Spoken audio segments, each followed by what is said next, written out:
Hello guys, good day no. Meron akong gagawin na actually tapos na to guys pala, sorry. Meron akong ginawang washing machine, Wobble, Samsung. Ang naging problema nito guys, nag-clog yung drain ng yung drain mismo nito nag-clog. So barado. Nung binuksan ko to guys, nakita ko dito stay yung water, ayaw mag-drain, plus sobrang dumi nito guys. Ngayon, ang ginawa ko, hindi deep clean hindi kayang i-deep clean kasi meron tong Eco Tab, ito kagaya nito Eco Tab clean, meron naman, pero hindi na talaga kaya i-Eco Tab guys, kasi may papakita ko sa inyong picture kung ano yung itsura nito bago naging ganito. So ang ginawa ko guys, kinalas-kalas ko to, tinanggal ko tong ibabaw para ma-access ko tong tab mismo. So para ma-access nyo tong tab, una nga tanggalin nyo to dito, may tornilyo dito sa pagitan, yan, dalawa yan, plus dalawa sa likod. Tapos pag natanggal nyo na to, hindi ko na kasi nakuha ng video guys kasi mag-isa lang ako, nakascrew lang to guys tong ibabaw, tong plastic na to, nakascrew to, ito. Meron tong screw na 4. Isa dito, tapos dalawa dito banda. Pag natanggal nyo na to, ang susunod nyo naman tanggalin guys, ito, itong gitna. Para mapaghiwalay-hiwalay nyo po lahat yan. So, pag natanggal nyo itong gitna guys, kasi nailak ko na meron tong screw dito na 14mm. Ito, yan, may screw yan.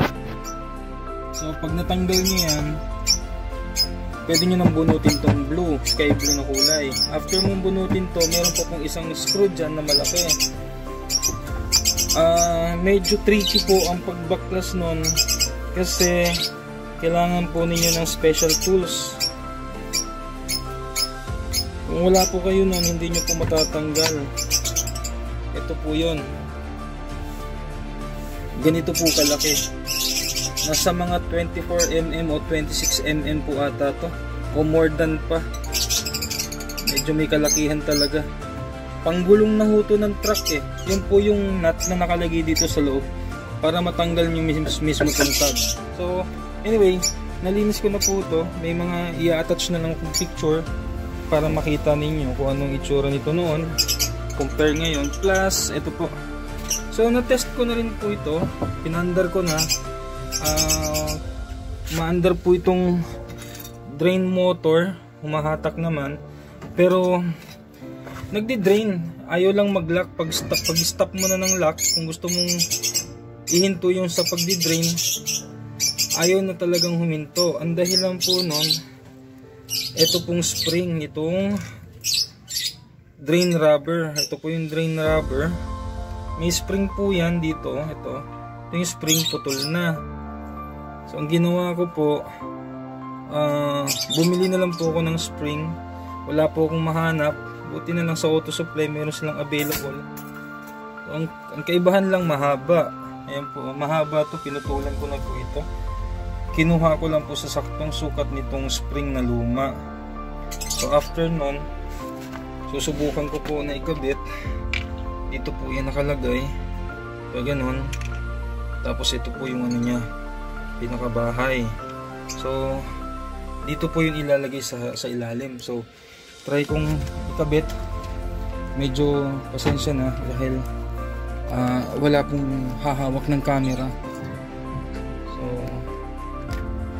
ingatan ko lang po para hindi madisgrasya. Kasi okay na po ito So ito nga, dito po yan nakakabit, guys, dito. Lalagay ko po sana maikabit ko ng maayos.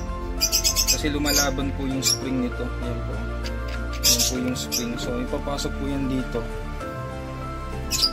Pag kayo na po magpapalit o kayo sakaling sira po yung drain, gayahin nyo lang po ito.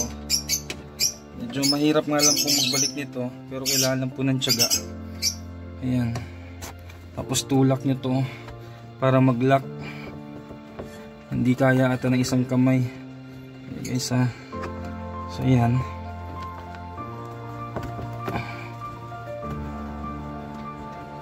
Kailangan sakto ang lapat para hindi masira yung goma.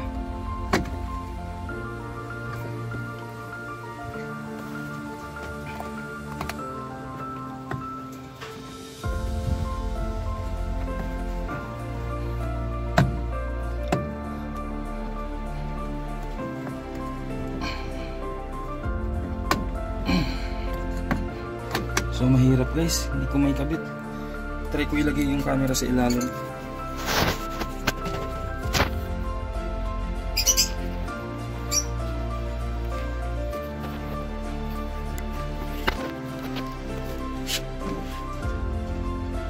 So ito po yun.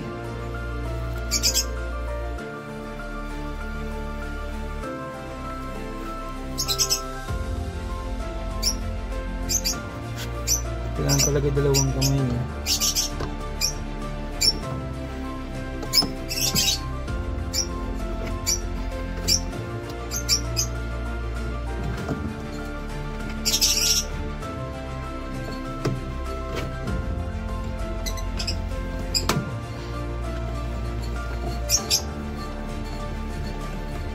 Ayun guys, oh.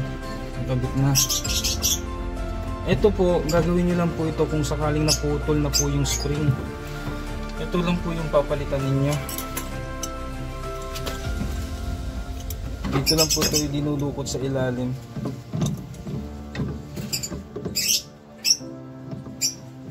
Sensya na guys, hindi ko na nakuha ng video dahil nga walang time. Saka yung maghahawak po ng camera. At medyo minamadali na rin po kasi ng customer dahil siyempre wala po silang magamit.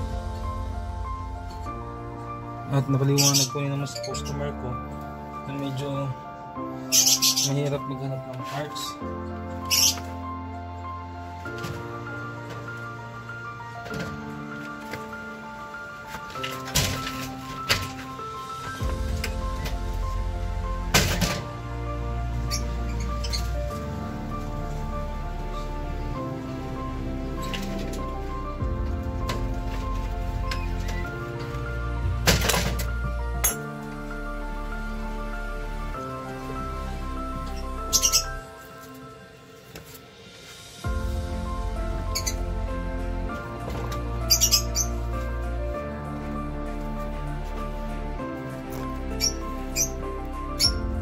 Tapos guys, pag nilagay nyo na to yung drain, yung rubber sa drain, switch ko lang guys.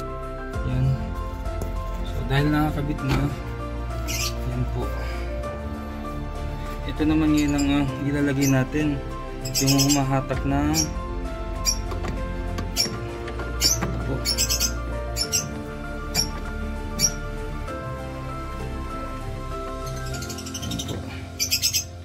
ito po kasi nakadugtong po ito dito sa may shafting ho to dito. Ito po yung shaft niyan eh. Tapos bago nyo ilagay itong cable ng drain motor, dapat po tama ang pagkakabit nito. Sandali po, tanggalin ko ulit kasi dapat po magkasama yan bago ilagay. Yan. Ito po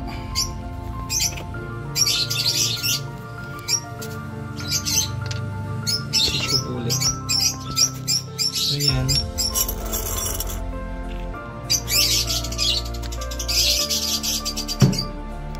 Ito po, itong metal na to, papasok nyo dito mismo sa ibabaw. Yan, meron po yung slot. Ayan po yung slot. Diyan lang po yung papasok. Tapos pagpasok nyo dyan, pag ganun, yan. So yan na po, nakakabit na po yan. Yan po yung ilalim mo. So nakakabit na. Ganun lang po. Tapos bago nyo ikabit dito sa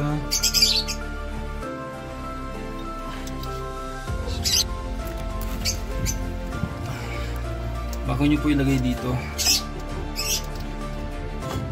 Yan.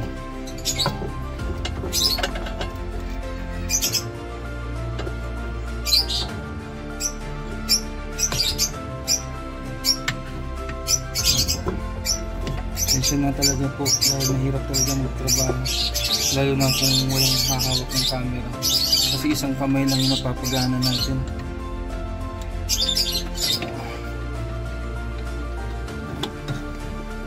Yan. So yun po. Yan. Ganyan lang. So after nyan po, dito na natin ilalagay yung drain motor sa sabit natin. May mga slot po yan, may mga marker po yan. Yan, ganyan lang po. So kailangan lang po nito ng tornilyo. Kailangan makabitan natin ng tornilyo. Walang po ng tornilyo sa group.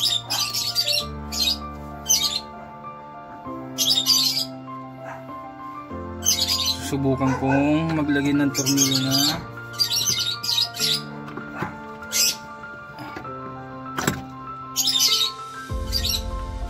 ayan.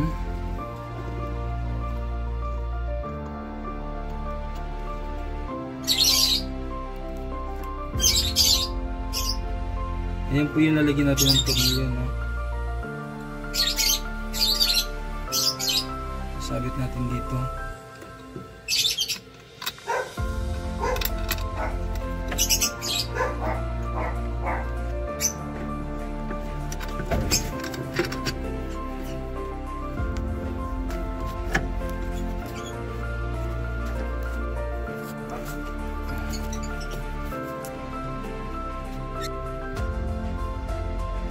Ayan.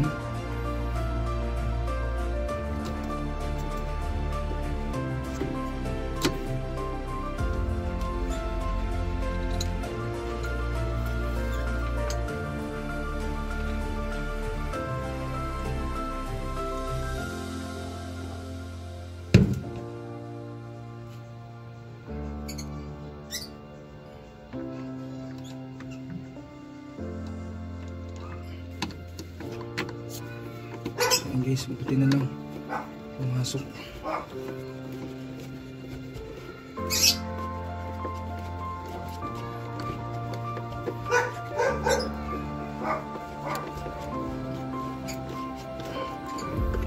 So yun, nakabitan natin yung isa. So ang kulang ko na lang ay yung isa pang tornilyo, kasi dalawa po yan. Ito naman po sa ilalim yung isa.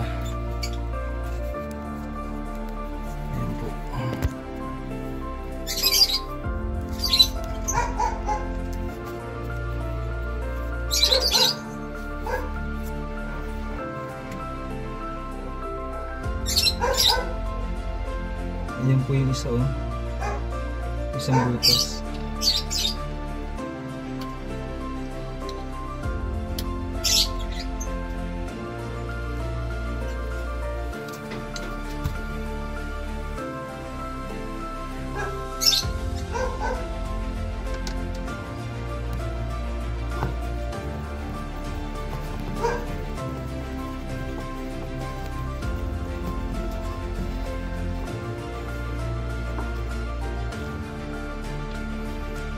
So higpitan ko na lang, guys. Ayan, para secured. Ayan. So okay na yan. Gagawin ko, lalagyan ko na lang ng tubig para may test natin. May test ko. Ang importante mag-drain. So kuha lang ko ng hose. Kuha lang ko ng hose, guys. Iwan ko muna to dito.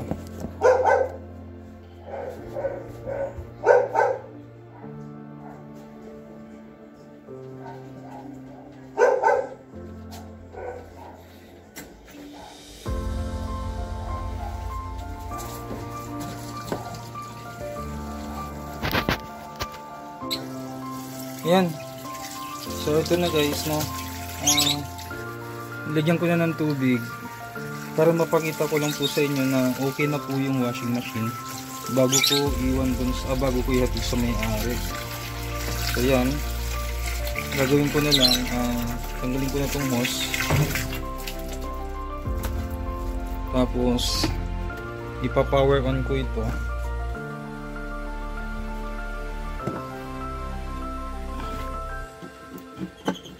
So ayan guys, sakasaksak na. Ito yung drain.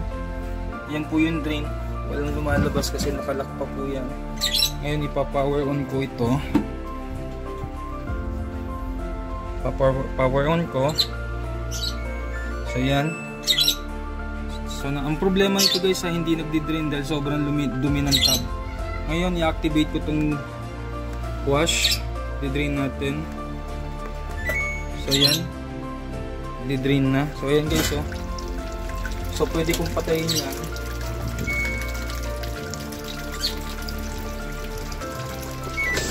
Yan. So patay. Walang lumabas. So pwede kong i-on ulit. Ayan, oh. So okay na yung drain nito guys. Ayan, oh. Tapos drain ko ulit. Ayan. So okay na. Stop. So, yun lang guys. Ang problema nito, drain.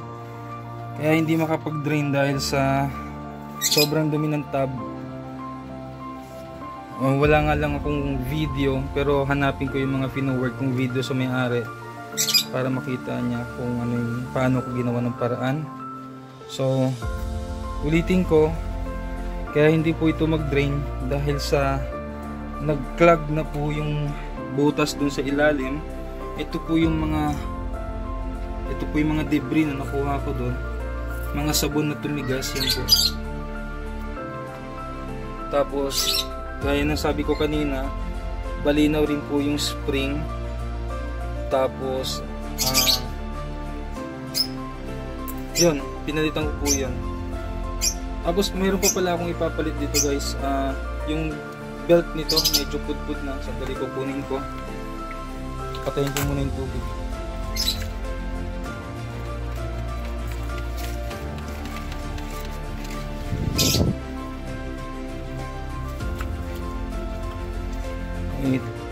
Tagilid ko muna ito ulit.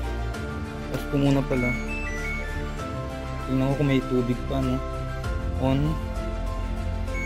Tapos drain. Ayan, may tubig pa. So drain muna natin lahat para mapakita ko sa inyo kung paano magpalit ng belt. Kasi pudpud na rin po yung belt nito. So hintayin ko lang maubos. At least ngayon nakokontrol na po yung drain nito. Hindi gaya nung una na hinatid sa akin. Wala talaga. So yan, ubos na. So pwede ko nang i-off. Tapos off. So yan, bunutin ko muna. Nakabunot na guys. Ngayon tatagilid ko ulit ito para pakita ko sa inyo kung paano magpalit ng belt.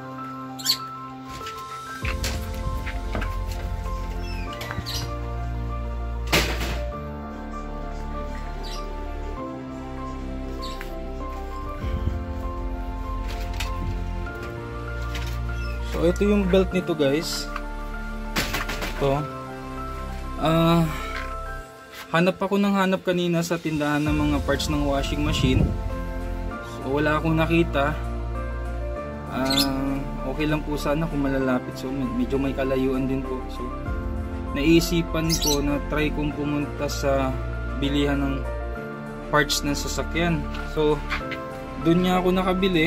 So medyo may kamahalan. Anyway, okay na rin kaysa wala.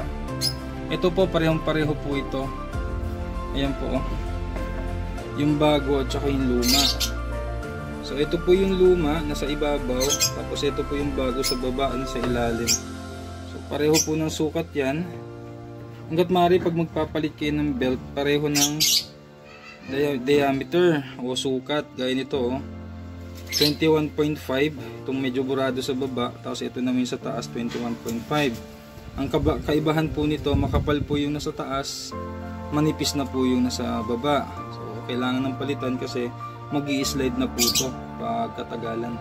So sabi ko nga sa may-ari, sabay ko na sa pagpalit para hindi na babalik ulit sa akin ng washing machine, kasi ang worry po ako kasi baka mamaya nidali ko na sa kanila, tapos mga ilang linggo lang ayaw na namang umikot dahil lang po dito sa belt. Pinayuhan ko na po yung may-ari na palitan na rin po yung belt para isang gawaan na lang din.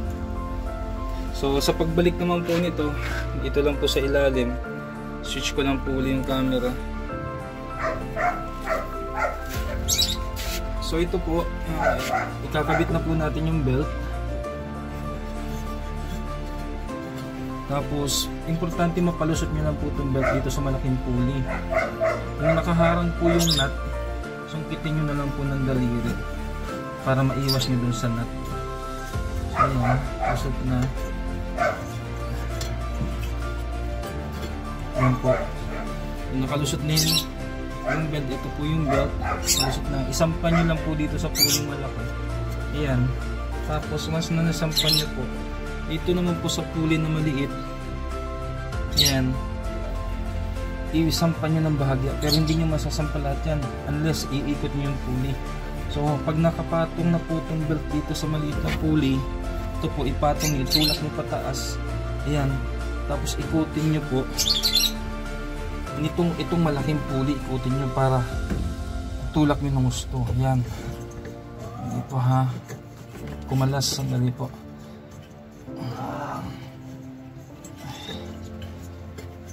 Ulitin ko, dapat nakasampat lahat eh. Yan, so check nyo na lang kung yung dulo nakapatong na, tapos itong isang maliit tulak nyo pataas, tapos ikutin nyo itong malaking pulley. Ayan, kumalas pa rin, medyo tricky po maglagay nito, kailangan tiyaga lang. Hindi po kayo kasi pwede maipit. So yan na guys, naka-okay na. So yun lang guys.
Ibabalik ko na lang po yung cover. Babalik ko na lang yung cover para maibigay ko na dun sa may-ari itong washing machine. So kuha lang po ko ng lock kasi dodoblehan ko yung tali dun sa may hose para hindi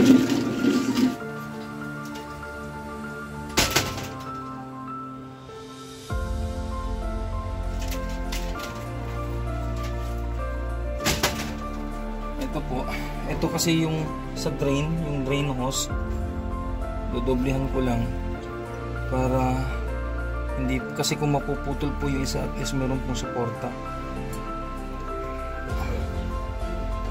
Wala kasi akong malaking tie wire eh,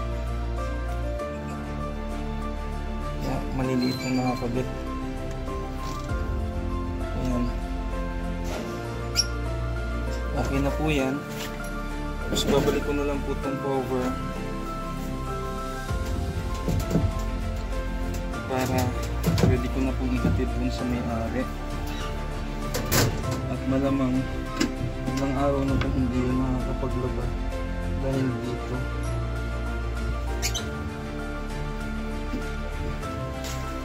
Medyo may katagalan na rin po kasi sa akin to. Parang Lunes ko pa po ito kinuha. Ang problema po, yung parts tsaka yung magbaklas po ng tab, kasi po talaga sa totoo lang yung tab po nito napakahirap tanggalin. Lalo na po kung wala kayong special tool na pinakita ko kanina. Kung wala po yun, huwag nyo na pong tanggalin. Pagawa nyo na lang po talaga sa mga technician ng washing machine. Kasi yun po, meron po silang available.